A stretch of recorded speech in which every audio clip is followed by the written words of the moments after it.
Bom dia, amados irmãos, amadas irmãs. Nós estamos na comunhão das igrejas, nessa manhã, na porção ligado à nossa região, que é a região do Triângulo Mineiro. E louvado seja Deus, nós temos também visitas de irmãos de outras regiões, inclusive do Chile. Louvado seja o Senhor. Amém. Nós sabemos que nós estamos vivendo esses momentos finais. E em Apocalipse, capítulo 3, versículo 11,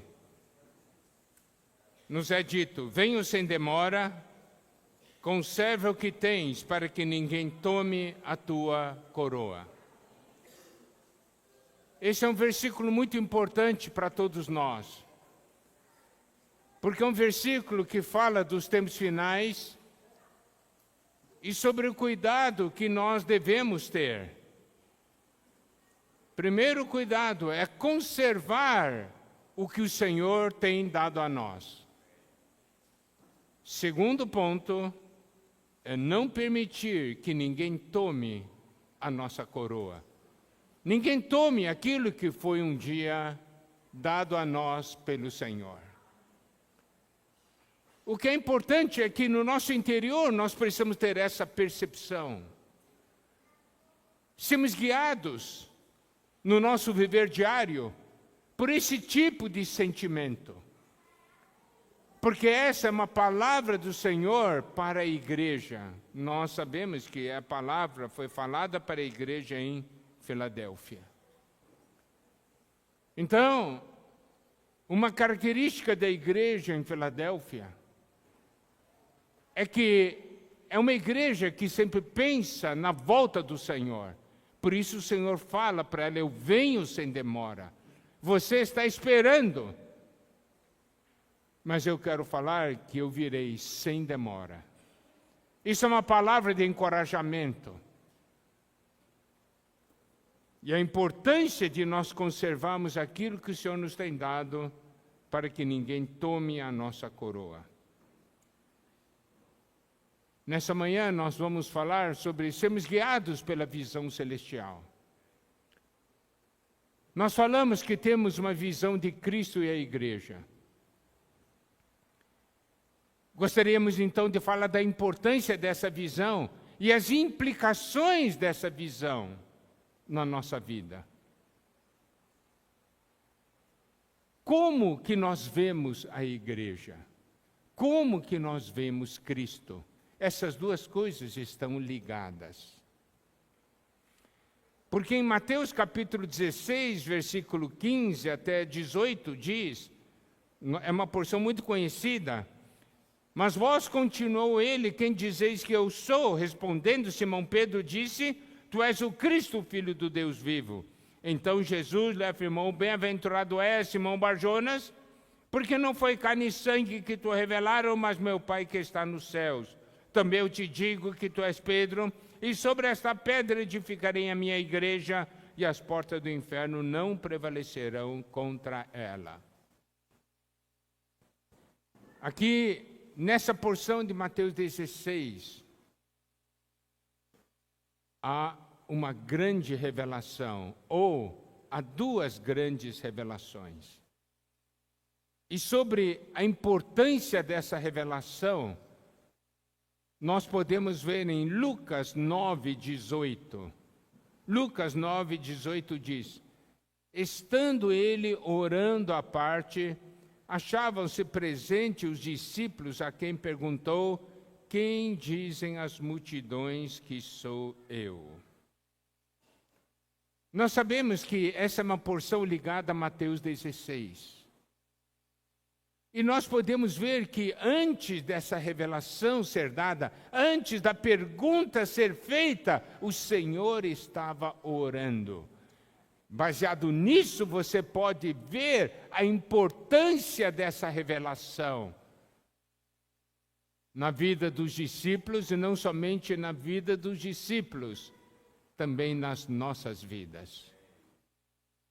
Se o Senhor orou por isso, para que os discípulos ganhassem essa visão, Essa é uma visão que todos nós necessitamos. E nós sabemos que quando o Senhor perguntou para os discípulos, quem dizeis que eu sou? Pedro disse, tu és o Cristo, o Filho do Deus vivo. É uma frase simples. São poucas palavras, mas de um peso tremendo. Essa é uma afirmação que muda vidas. Por quê? Porque é uma afirmação ligada à revelação de quem Cristo é. E o Senhor afirmou, bem-aventurado és, Simão Barjonas, porque não foi carne e sangue que te revelaram, mas meu Pai que está nos céus. Então, essa é uma revelação dada por Deus, pelo Pai. O Pai revelando o Filho. Deus revelando o Senhor. Tu és o Cristo, o Filho do Deus vivo. Nós sabemos que nessa afirmação temos dois aspectos. Cristo se refere a ungido, se refere a uma obra, a uma comissão, algo que precisa ser feito. Filho do Deus vivo se refere à vida. Então, na pessoa de Cristo, nessa revelação está dando-se ênfase a duas coisas: a vida do Senhor e a obra do Senhor. O que o Senhor deseja fazer? Talvez você diga, essa revelação é tudo que eu necessito. Eu não preciso de mais revelação. Não é assim. Por quê? Porque no versículo 18, o Senhor Jesus disse, também eu te digo. Significa, se Deus Pai falou algo, revelou algo, e é importantíssimo, eu ainda tenho algo para falar. Eu também tenho algo para revelar. Então, nós podemos ver que a revelação do Pai e a revelação do Filho são revelações que se complementam. Há muitos que hoje dizem, tudo que eu preciso é ter a visão de Cristo. Mas não é assim. Por quê? Se fosse assim, o Senhor não diria, também eu te digo. Os irmãos compreendem? É porque precisa de algo mais. E o Senhor disse, tu és Pedro, e sobre esta pedra edificarei a minha igreja, e as portas do inferno não prevalecerão contra ela. Então, nessa porção, nós temos a revelação de Cristo e a igreja. Louvado seja o Senhor. Não é somente a revelação de Cristo. Não é somente a revelação da igreja. É a revelação de Cristo e a igreja. Primeiro, a revelação de Cristo. Porque Cristo é a origem. Cristo é o início. E o resultado da obra e da vida de Cristo é a igreja. Isso é algo que é importante. Por quê? Não adianta ter somente uma revelação de Cristo e esse Cristo não ter nada a ver comigo, não ter nada a ver com você, correto? Que adianta ter um Cristo longe, distante, sem nenhum relacionamento conosco? Isso não muda nossas vidas. Mas louvado seja o Senhor pela revelação da igreja. Porque é pela revelação da igreja que mostra que esse Cristo, por meio da sua obra, produziu a igreja. E por causa da obra da redenção de Cristo, nós temos tudo a ver com Cristo. Nós estamos relacionados a Cristo, unidos a Cristo. E isso é que revela para nós a importância da igreja. Amado irmão, amada irmã, é isso que nós queremos passar hoje, uma visão orgânica da igreja, não uma visão doutrinária, não uma visão legal de lei, mas uma visão orgânica. Cristo agora tem tudo a ver conosco. Louvado seja Deus. E é essa maneira de você ver a igreja. O que é a visão da igreja? Não é uma visão de que nós temos um grupo de gente aí, não é só isso, é muito mais do que isso. E nós podemos ver quando o Senhor, no versículo 18, disse: também eu te digo que tu és Pedro. Pedro aqui significa uma pedrinha. E sobre esta pedra, que é essa rocha, Pedro em grego é Petros, e a pedra que é Petra, é rocha, é uma rocha grande. Sobre essa rocha edificarei a minha igreja.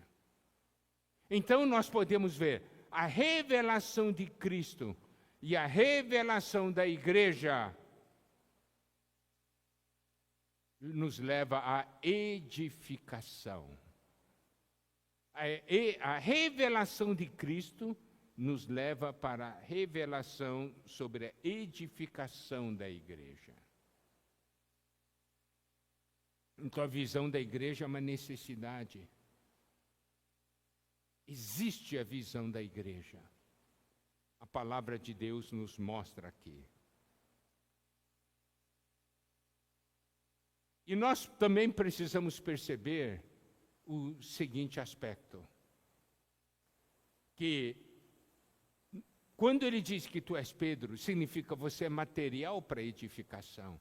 Eu redimi você, eu salvei você, tá certo? Para você ser material de edificação.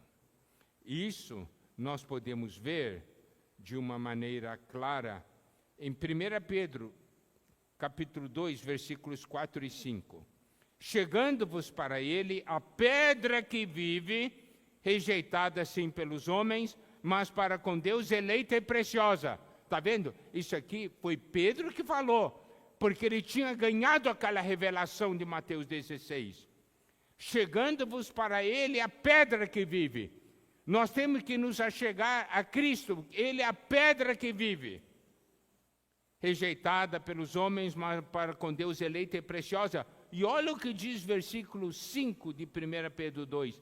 Também vós mesmos, como pedras que vivem, sois edificados casa espiritual, para ser de sacerdócio santo, a fim de oferecer de sacrifícios espirituais agradáveis a Deus, por intermédio de Jesus Cristo. Quando nós nos achegamos a Cristo, que é a pedra que vive, nós também nos tornamos pedras que vivem. Mas para quê? Para sermos edificados. Os irmãos compreendem? Essa é a visão que nós precisamos ter. A visão de Cristo é para a visão da igreja e de uma maneira prática para a nossa visão e ver o nosso relacionamento com o Senhor. Por que isso é importante, amados irmãos? Quando o Senhor falou sobre edificação da igreja, nós precisamos ver uma coisa. Existem dois relacionamentos. Primeiro, relacionamento com Cristo. A visão, revelação de Cristo governa o nosso relacionamento com Cristo. Entende? A revelação de Cristo, a visão de Cristo governa nosso relacionamento com Cristo. Mas, no viver nosso, não existe somente o relacionamento com Cristo, existe o relacionamento com os irmãos. Correto? É aí que nós vemos a importância da revelação da igreja. Se nós temos uma revelação adequada de Cristo, e Cristo nos revela a igreja, o problema do nosso relacionamento está resolvido. Olha só como isso é importante. Por que isso é importante no aspecto prático e orgânico? Nenhum de vocês, nenhum de nós vai e falar assim, eu não quero Cristo, correto? Ninguém vai falar isso aí. Podemos até estar mal, não é isso? Mas ninguém vai falar, eu não quero Cristo. Mas no relacionamento entre nós falamos, eu não quero nem ver a cara desse irmão. Não é? Você está vendo a implicação prática da importância da igreja, da visão da igreja? Se você tem a visão da igreja, você nunca vai falar, eu não quero nada com esse irmão. Essas coisas estão vinculadas. Se eu tenho a revelação de Cristo, e Cristo faz sua obra em mim, e dispensa a sua vida em mim, o resultado disso é que eu acabarei sendo edificado com os irmãos.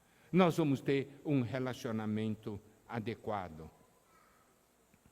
O aspecto prático, então, é que o problema não está no relacionamento entre nós e Cristo. O problema está no relacionamento entre nós. Tantos cristãos que amam a Deus, mas vivem brigando um com o outro. Tantos cristãos que amam a Deus, mas totalmente divididos. É falta da visão de Cristo? De uma certa maneira, não, porque todos foram salvos pelo Senhor. Falta a revelação da igreja. Os irmãos compreendem a importância dessa visão? E o apóstolo João toca num ponto muito importante que nós precisamos perceber. 1 João, capítulo 4, versículo 20.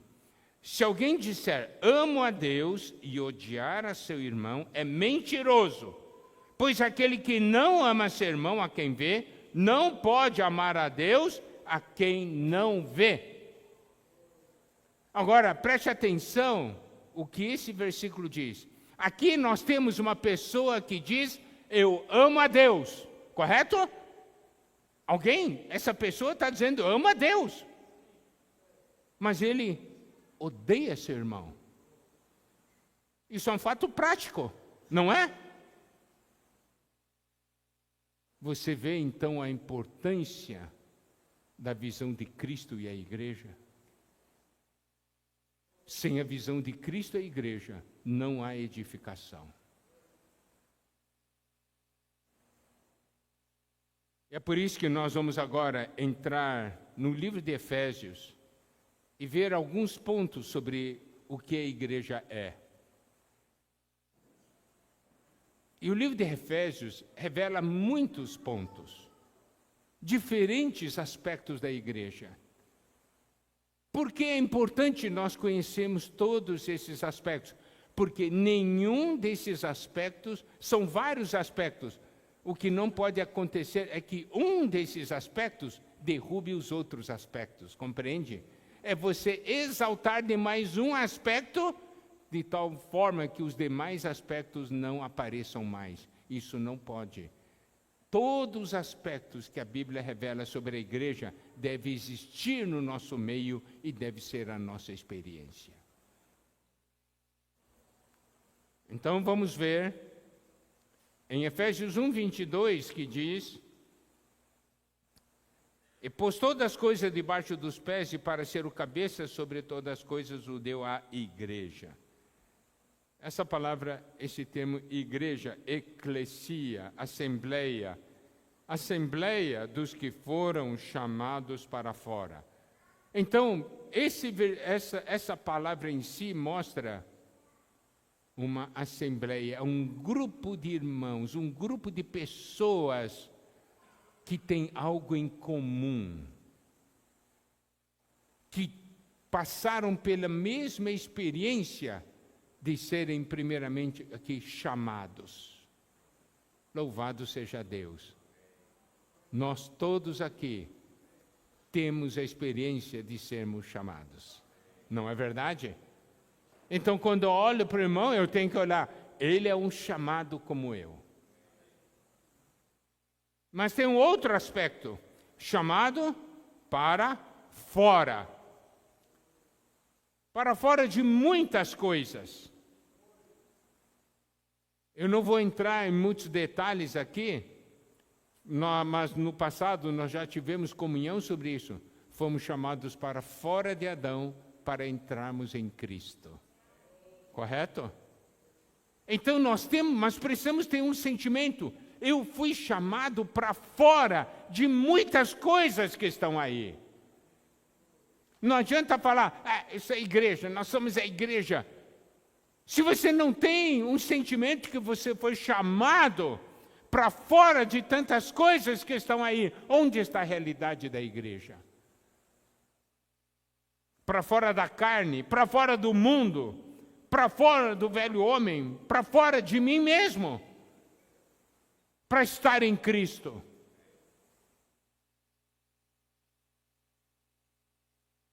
Então, o que é uma visão orgânica da igreja? É uma visão ligada àquilo que eu sou, daquilo que nós somos, porque eu não sou o único a ter essa experiência. Eu tenho essa experiência junto com muitos outros que foram salvos pelo Senhor. Nós fomos chamados para fora. Você contacta o mundo. Você vê momentos na carne. Mas se você sabe o que você é, faz parte da igreja, então você deve ter percepção. Eu fui chamado para fora disso. Eu não vou me meter nisso. Os irmãos compreendem? É uma visão orgânica. Não é uma questão doutrinária. A igreja, a assembleia dos que foram chamados para fora. A questão é, eu fui chamado ou não para fora dessas coisas?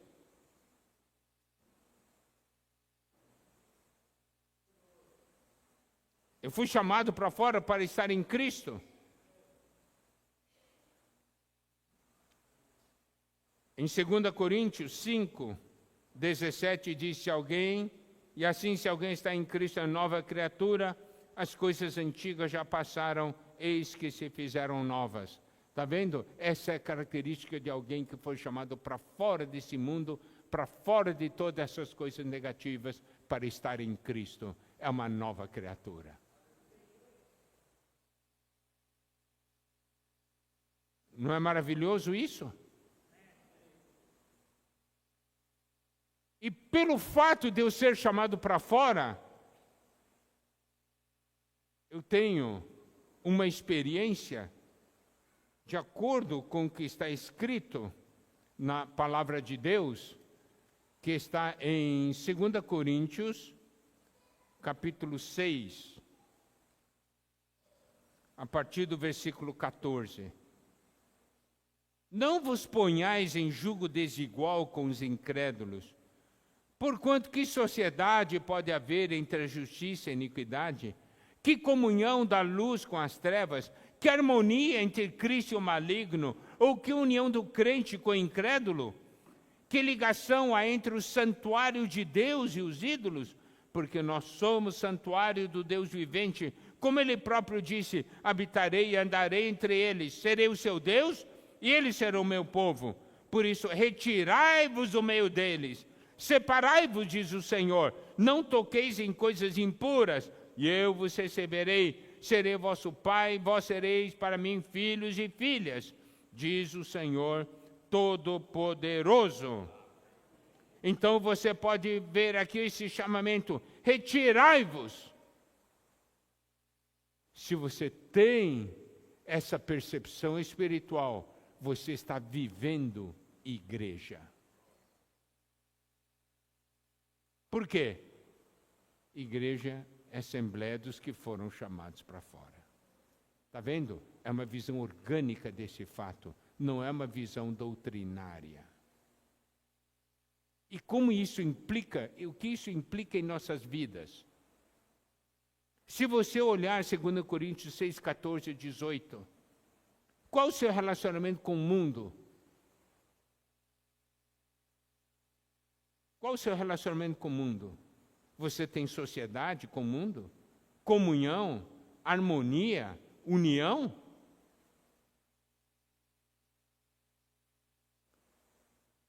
Então, essa questão de ser uma assembleia, com essa característica dos que foram chamados para fora, deve ser nossa experiência. Os irmãos compreenderam? O Senhor olhar para nós assim, vocês realmente saíram, porque vocês foram chamados para fora. Amém? Tá. Segundo aspecto que vamos ver, não são todos que iremos abordar, está em Efésios capítulo 2, versículo 10, pois somos feitura dele, criados em Cristo Jesus para boas obras, as quais Deus de antemão preparou para que andássemos nelas. Nós somos a feitura dele, somos a obra-prima dele. Você tem a visão desse versículo, a revelação desse versículo? Nós sermos a obra-prima de Deus. Olha para você. Você está parecendo a obra-prima?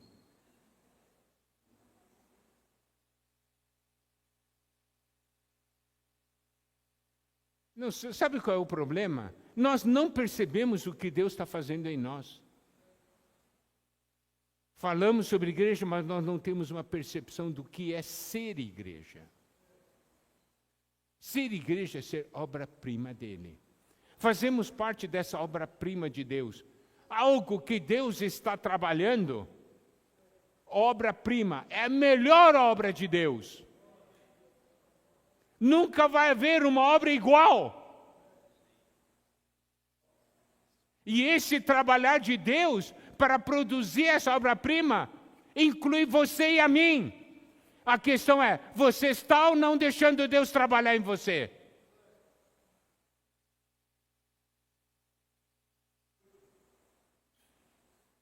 Eu não quero tomar cruz.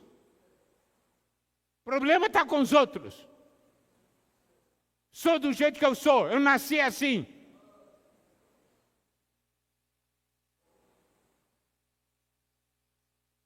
Daí diz assim, eu tenho visão da igreja. Tem? Se tem, você vai deixar Deus trabalhar em você. Ele está trabalhando para nós sermos a obra-prima dele. É algo novo nesse universo. É algo que Deus diz, Deus trabalha e diz, olha o que eu estou fazendo.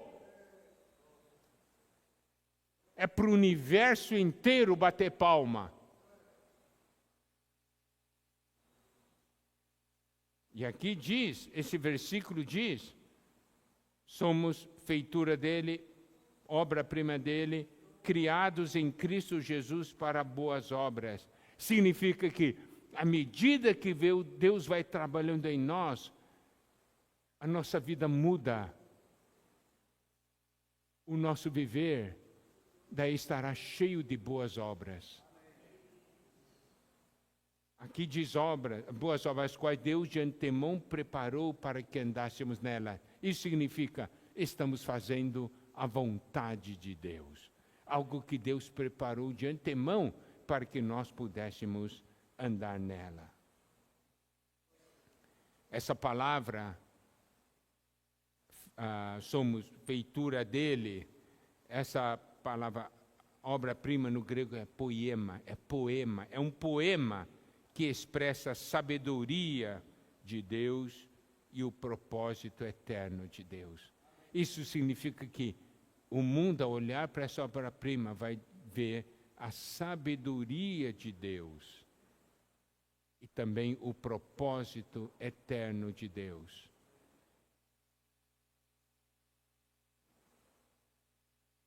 Vamos fazer uma pergunta. Onde você está reunindo, na vida da igreja, tem ou não tem problema? Tem ou não tem? Tem algum desses problemas que está ligado a você?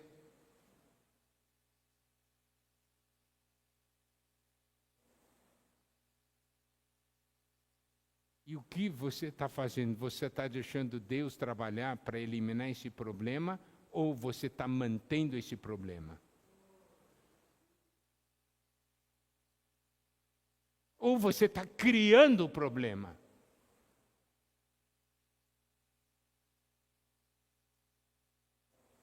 Se você está mantendo esse problema, criando esse problema, você não está indo contra a obra-prima de Deus?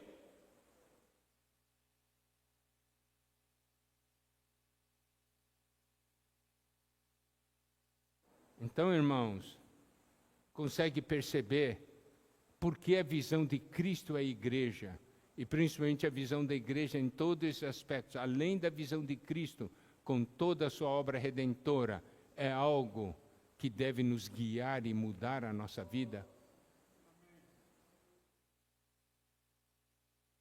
Ter a visão da igreja não é algo doutrinário, é algo prático e orgânico. Muda o nosso viver. Faz com que o nosso viver expresse o que a palavra diz a respeito da igreja.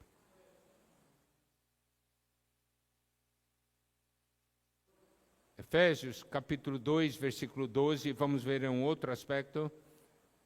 Naquele tempo estáveis sem Cristo, separados da comunidade de Israel, estranhos à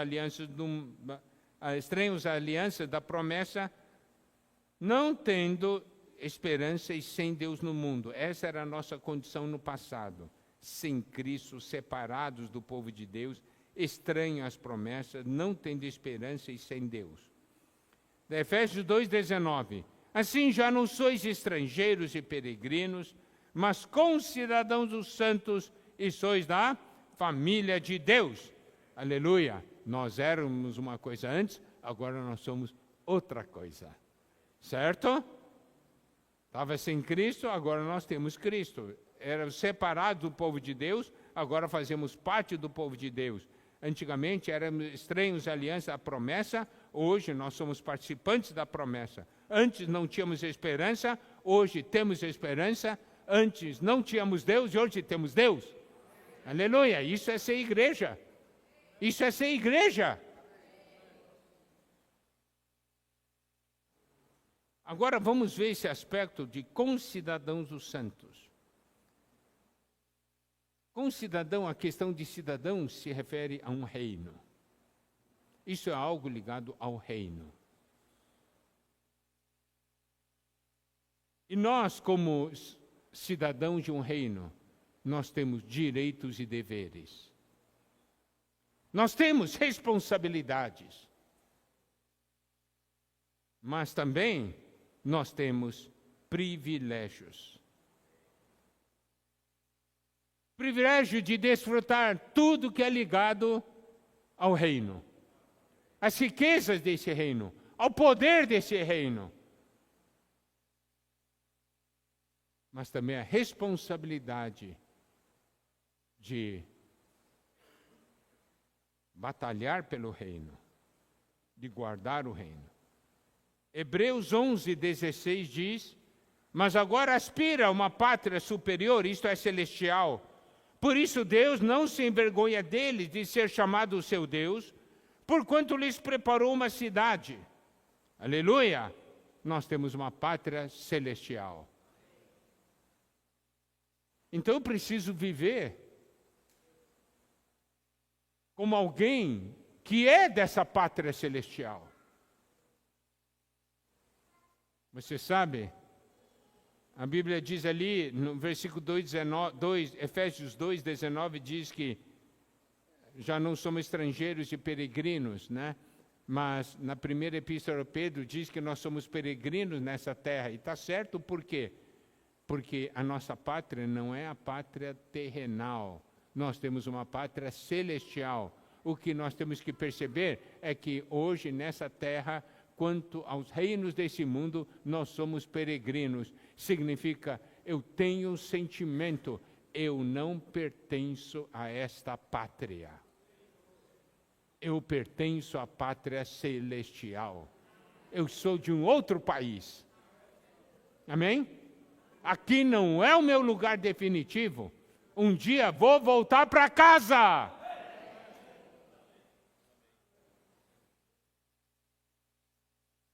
Agora, você tem o sentimento de que está indo, um dia vai voltar para casa, ou o seu sentimento de que aqui é a sua casa?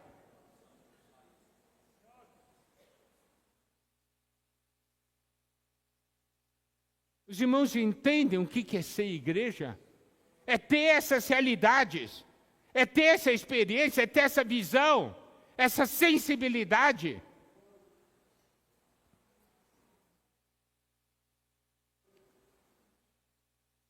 Maior alegria de uma pessoa que vai no estrangeiro é encontrar os concidadãos. Você vai para o exterior e encontra brasileiro, é uma festa.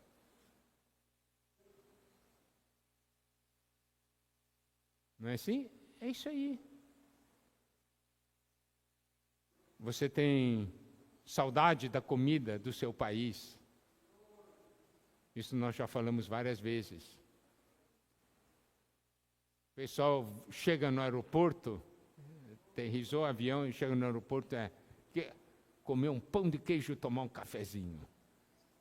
Coisa que mais quer. Nós somos assim para com as coisas de Deus? Eu quero a minha comidinha celestial. Estou acostumado a comer a minha comidinha celestial.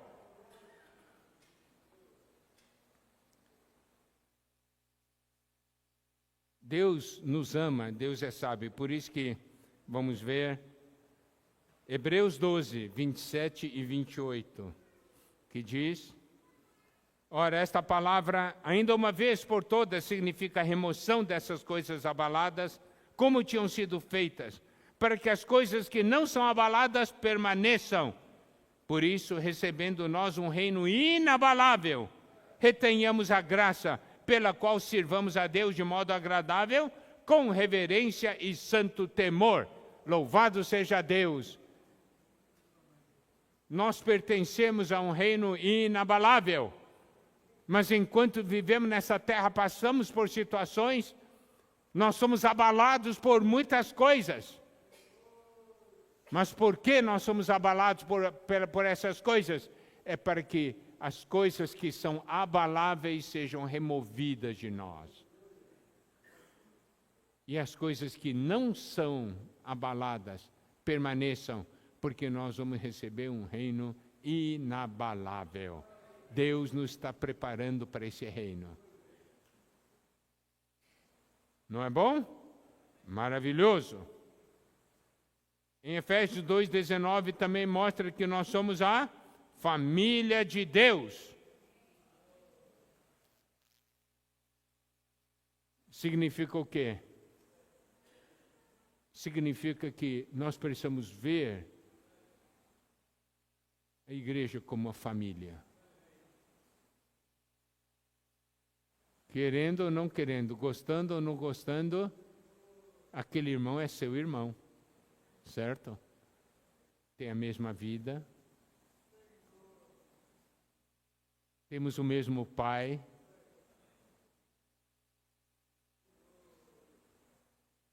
E isso mostra o potencial do que é a vida da igreja. A igreja ser o nosso lar. A coisa mais linda é uma família vivendo em harmonia. Não fica em uma situação daí cheia de desfrute. Doçura. Olha o que o Senhor Jesus diz em Marcos capítulo 3, versículo 35. Portanto, qualquer que fizer a vontade de Deus, esse é meu irmão, irmã e mãe.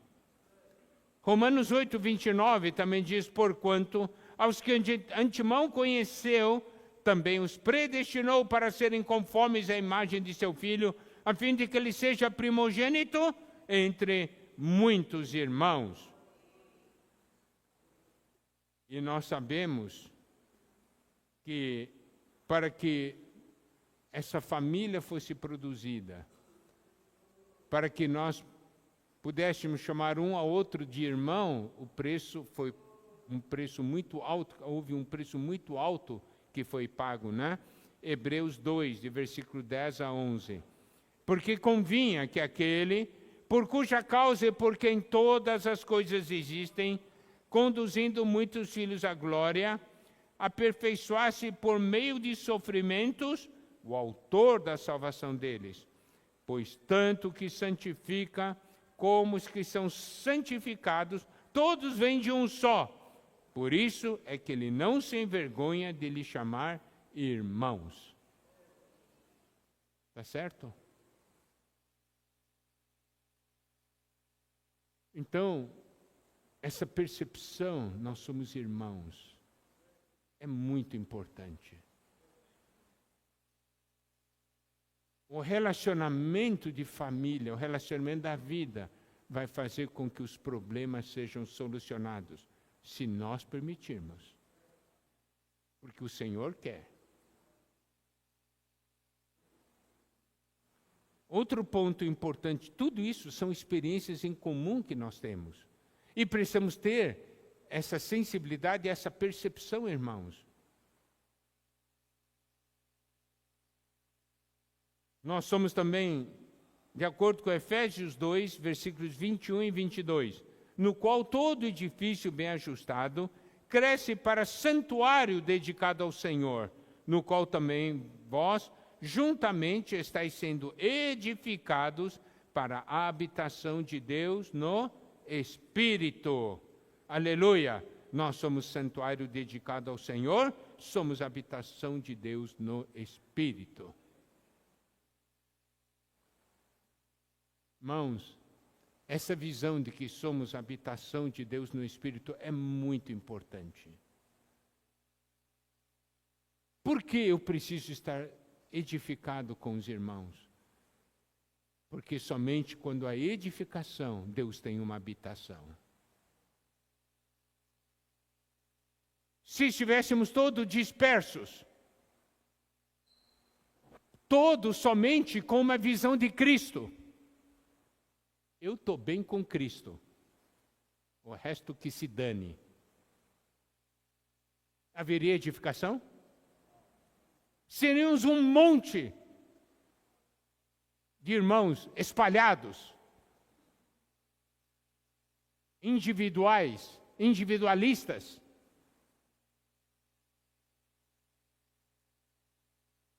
Mas nós temos uma visão. Deus quer nos edificar. O Senhor diz, eu edificarei minha igreja. Muitos acham que estando bem com Deus já está tudo certo. Não está tudo certo. O Senhor vai perguntar, onde está a minha edificação? Onde está a minha casa?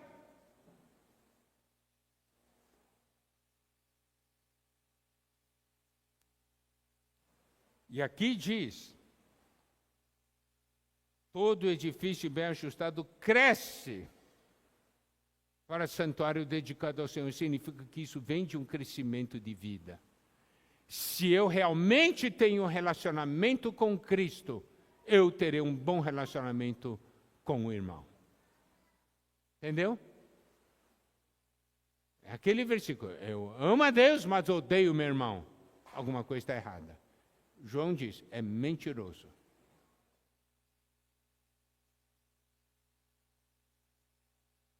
E essa questão de santuário do Senhor, 1 Coríntios 3, versículo 16 e 17 diz, não sabeis que sois santuário de Deus e que o Espírito de Deus habita em vós?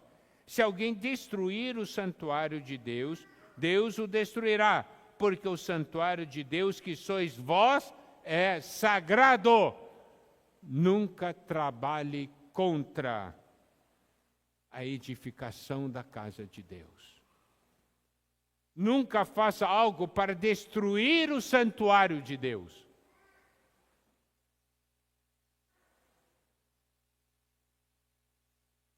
Isso no que diz respeito ao aspecto coletivo, né? Por quê? Porque existe ainda o aspecto individual na questão de habitação de Deus. Isso está em 1 Coríntios 6, versículos 15 a 20. Irmãos, eu gostaria que vocês prestassem atenção a esse versículo. Aqui diz: não sabeis que os vossos corpos são membros de Cristo? Você sabe que na visão da igreja, na visão de Cristo e a igreja, você vê, meu corpo é membro de Cristo. E eu, porventura, tomaria os membros de Cristo e os faria membros de meretriz? Absolutamente não. Ou não sabeis que o homem que se une à prostituta forma um só corpo com ela? Porque, como se diz, serão os dois uma só carne. Mas aquele que se une ao Senhor é um espírito com Ele. Fugir da impureza. Qualquer outro pecado que uma pessoa cometer é fora do corpo. Mas aquele que pratica imoralidade peca contra o próprio corpo. Acaso não sabeis que o vosso corpo é santuário do Espírito Santo, que está em vós, o qual tendes da parte de Deus, e que não sois de vós mesmos? Porque fostes comprados por preço, agora, pois, glorificai a Deus no vosso corpo. Então, individualmente, nós somos santuário do Espírito. E coletivamente, nós somos o santuário de Deus.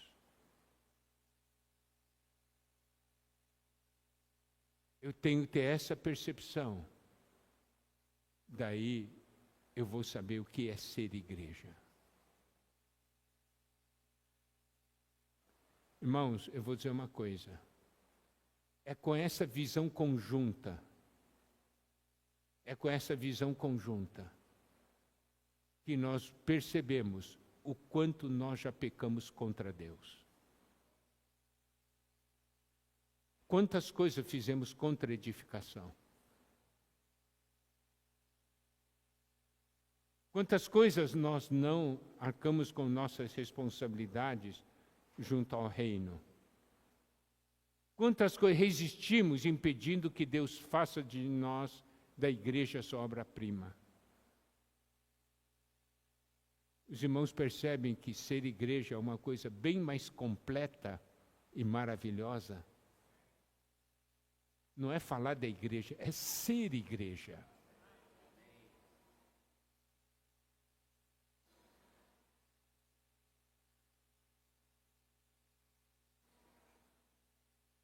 Esse edifício cresce, é edifício vivo.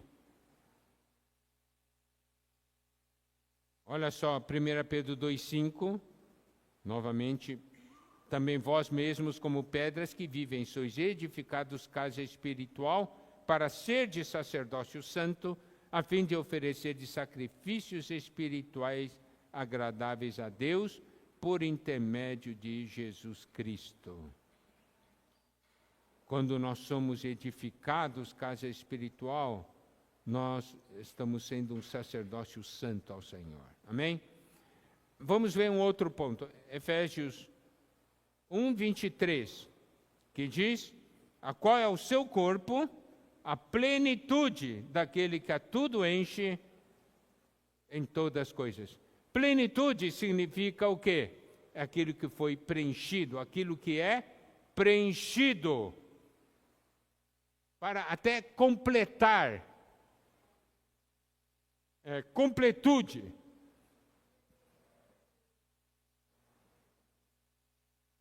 Ser igreja é permitir que Deus nos encha. É sermos enchidos de Deus todos os dias, não enchido das coisas do mundo, não enchido das coisas da carne, é ser enchido por Deus.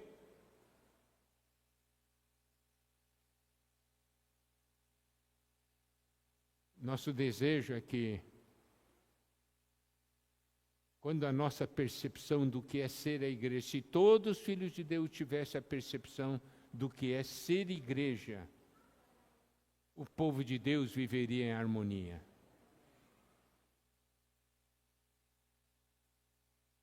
Mesmo hoje, quando estamos vivendo a vida da igreja, se todos percebessem, viveríamos em harmonia.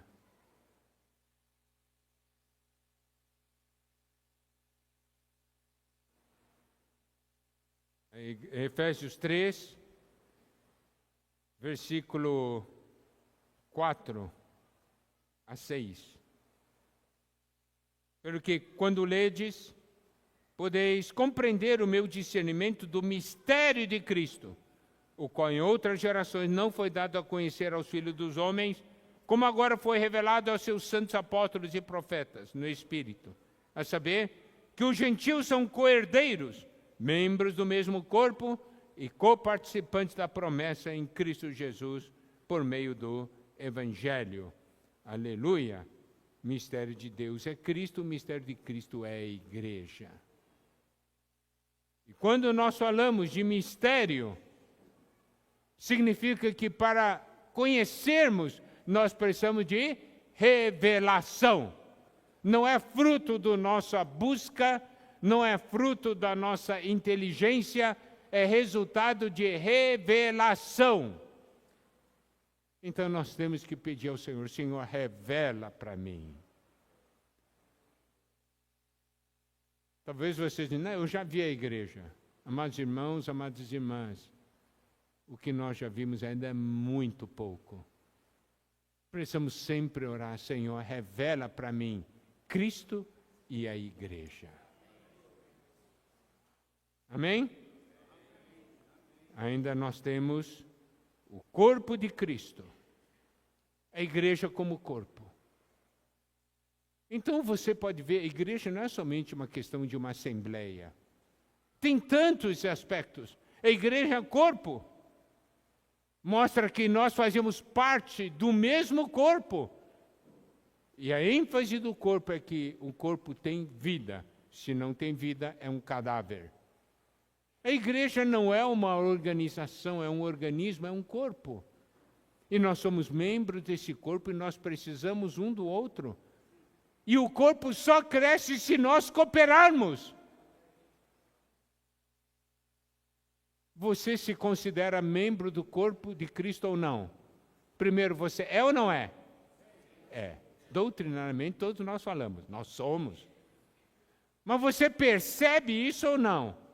O que você tem feito para a edificação do corpo de Cristo? Está vendo? Uma coisa é saber doutrinariamente, outra coisa é você perceber e ver a importância desse fato. E viver essa realidade, por isso estou falando de uma visão orgânica da igreja, não uma visão doutrinária. E isso é importante nos tempos finais, por quê? Porque no tempo final o Senhor busca a realidade. Não adianta nós falarmos, o Senhor está vendo.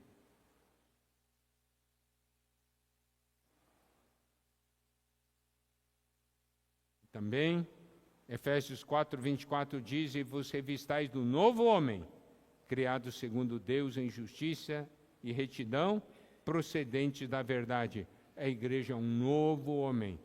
Qual é a diferença de ênfase? Igreja como corpo e igreja como novo homem. No corpo, a ênfase é a vida. No homem, a ênfase é a personalidade. Tá certo? É a personalidade. A igreja não deve ter a personalidade de homens, tem que ter a personalidade de Cristo. Porque em Cristo que nós temos um novo homem. E a visão adequada desse aspecto é que nós somos muitos irmãos, mas somos um só homem. Os irmãos compreendem essa diferença? Somos muitos irmãos, mas somos um só homem. Um novo homem, que é Cristo. Tem que ter personalidade de Cristo. É aí que vem a nossa unidade. Por quê? Paulo disse, sede meus imitadores como sou imitador de Cristo.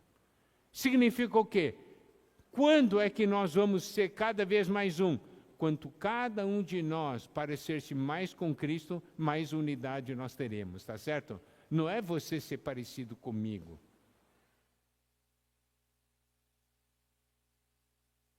é nós parecermos com Cristo.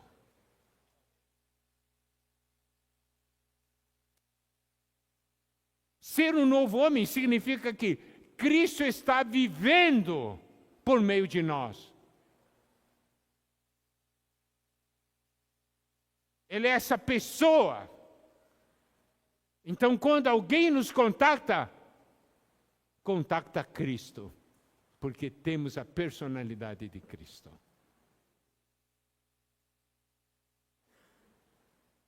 Isso é visão de igreja. Do que nós somos para o Senhor. Isso está vinculado à visão de Cristo. A visão de Cristo vem primeiro. Depois nós temos a visão da igreja. E essas duas visões se complementam.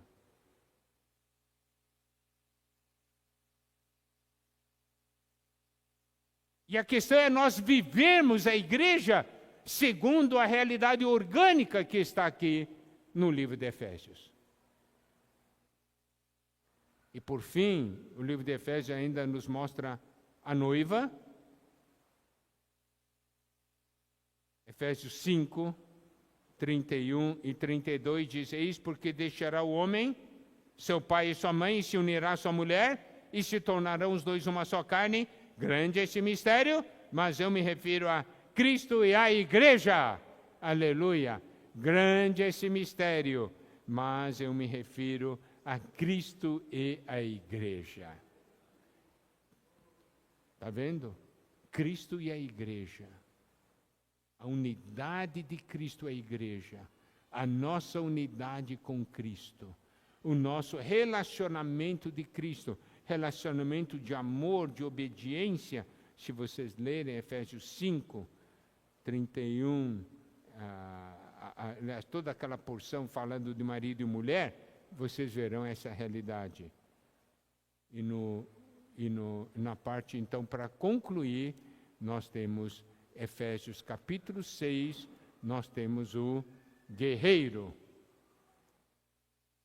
Capítulo 6, a partir do versículo 10, fala que a igreja deve revestir-se de toda a armadura de Deus. Aleluia! Nós lutamos contra o inimigo de Deus, mas não contra os irmãos, né? Que é versículo 12 de Efésios 6, a nossa luta não é contra o sangue e a carne, e sim contra os principados e potestades, contra os dominadores desse mundo tenebroso, contra as forças espirituais do mal nas regiões celestes. Versículo 13, portanto, tomai toda a armadura de Deus, para que possais resistir no dia mau, e depois de ter desvencido tudo, permanecer inabaláveis. Aqui mostra o guerreiro que toma toda a armadura de Deus. Ser igreja é ser guerreiro. É tomar a armadura de Deus. Nós estamos tomando a armadura de Deus. Você acorda de manhã, apressado, arruma as coisas, vou trabalhar. Está levando a armadura? Levando a armadura? Se falasse assim para você, no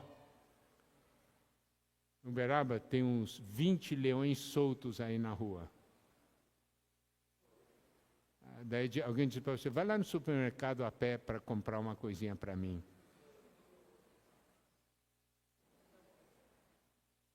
Eu não. Mas não tem um leão solto por aí? Procurando alguém para devorar? Tem ou não tem? E você sai numa boa, né? Pijama e chinelo. O que é? Se vier o leão...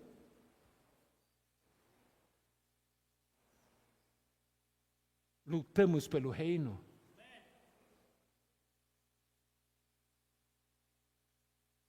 Os irmãos compreendem, por meio dessa comunhão, essa visão, o que é ter uma visão orgânica da igreja? Não é uma doutrina, é o que nós somos.